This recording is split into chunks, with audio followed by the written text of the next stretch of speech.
I know it was a nice ride up here, but I sincerely appreciate you all being here today. To our supporters and other tribes, we can't do this alone. We need you, and we sincerely thank you for your support by being here today.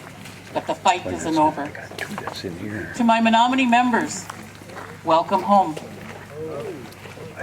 We are on our ancestral lands.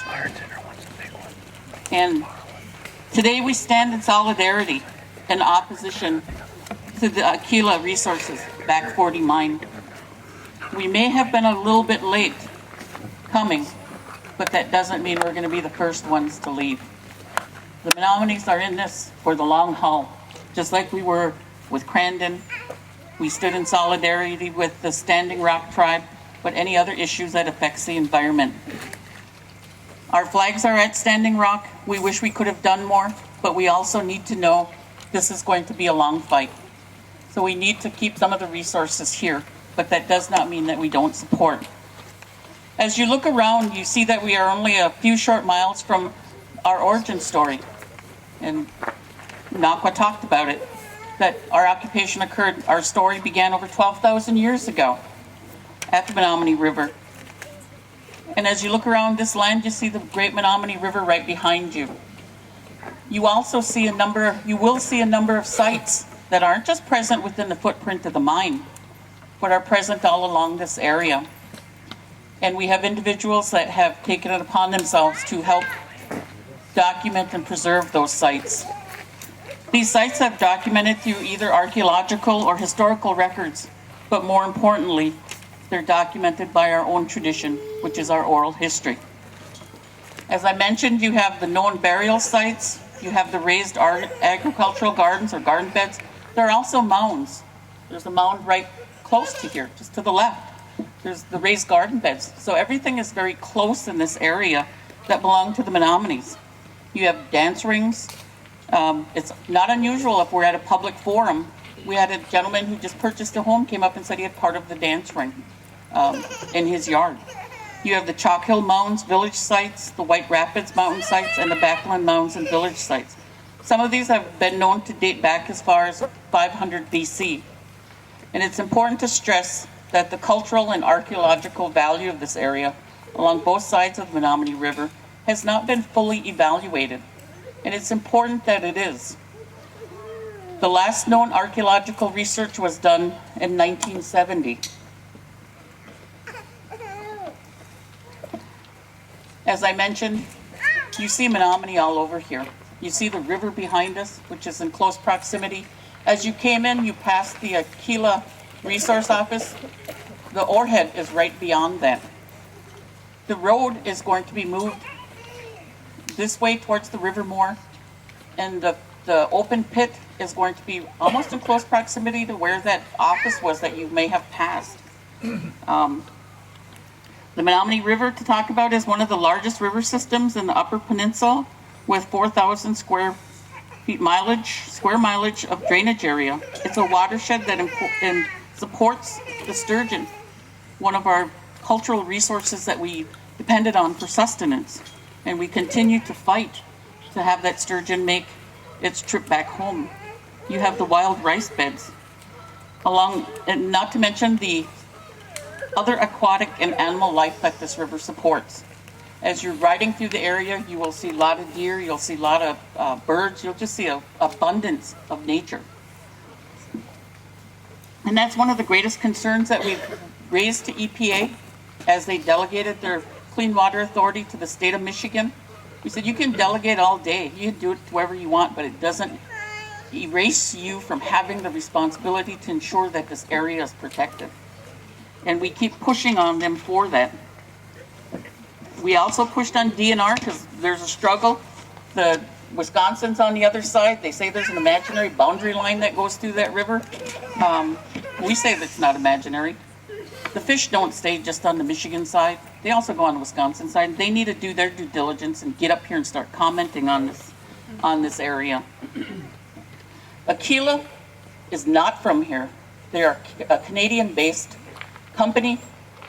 When they're done taking the ore, the gold, the zinc, and other things that they seem to say we need to survive, one of the things they're not listing is water.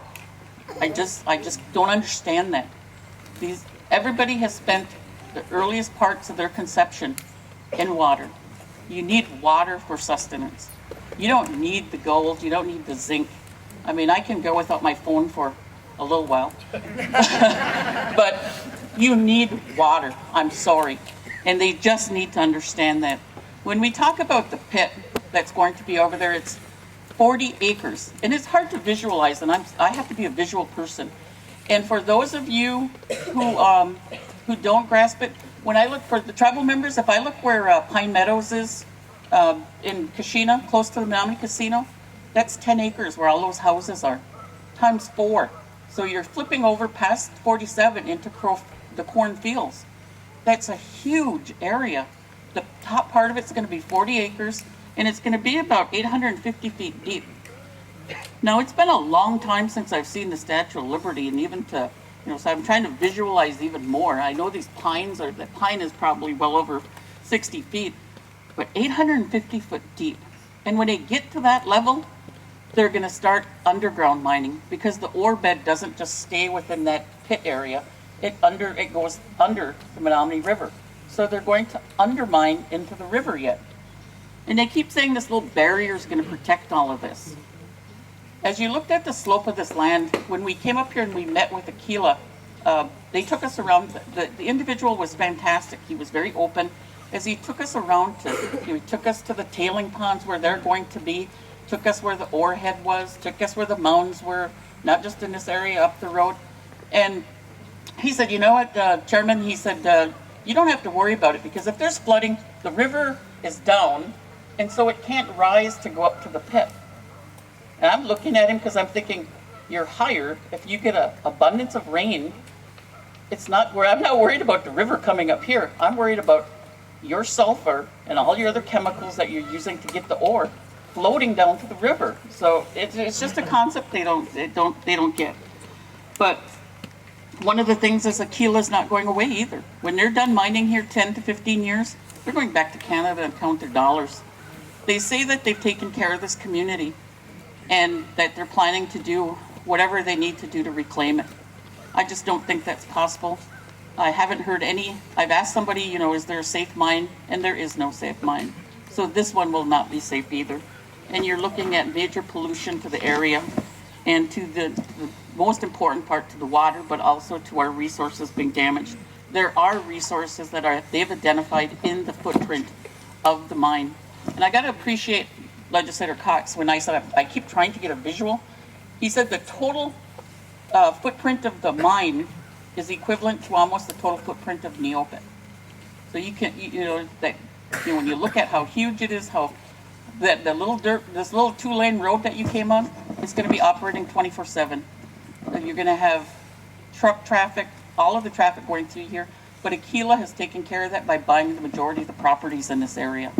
So I think they figure that gives them a license to do what they wish to. But they're not done. They're also looking at the Reef and Bend gold deposits by Wassa and by Eau Claire. So if we're successful here, gear up, because there's 2 other areas that they're looking at, and we need to continue because those are also our ancestral lands. So I thank you for being here. It's great to know we don't stand alone. We've had great supporters from the city of Stevens, from the town of Stevenson, from the individuals that are here that have shown their support for us, that are against the mine. They see the value in maintaining this pristine environment, and we appreciate them for that. For our other tribal nations that are present, I can't tell you how much it means to us to have you here. But I thank you for supporting us.